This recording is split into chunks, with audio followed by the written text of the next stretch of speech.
بسم الله الرحمن الرحيم. أخي الكريم، أختي الكريمة، هل يعقل أن يتحول الخيال إلى حقيقة؟ وإليك المثال: لو أنك بنيت بيتا ولم يكتمل بناؤه، فنمت من الليل فقمت صباحا وإذا بالبيت قد اكتمل. أو بمثال لأختي الكريمة، أنك تنامين في بيتك الصغير وإذا بك تفاجئين صباحا أن ذلك البيت الصغير قد تحول إلى قصر مشيد.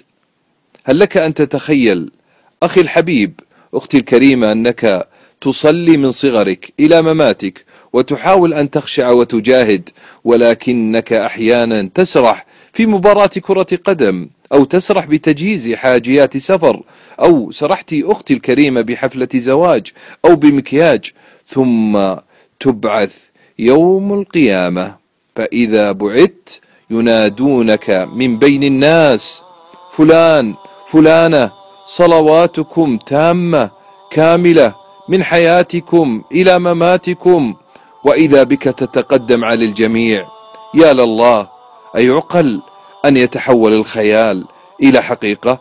إني أتذكر عثراتي، أتذكر سرحاني، أتذكر تلك الصلوات التي كنت أجاهد أن أخشع فيها، ولكن نفسي ضعفت فحدثتني بالكرة، بالوليمة، بالزواج، بالوظيفة، فسرحت وضعفت. فمن أين لي هذا؟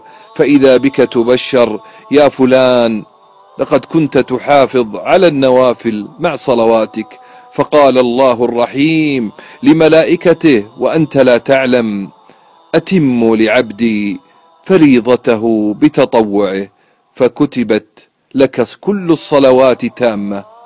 أخي الحبيب، أختي الكريمة، هنيئا لمن فاز بالنوافل مع الصلوات فدخل في أقوى سباق تحت قول الله تعالى: والسابقون السابقون أولئك المقربون.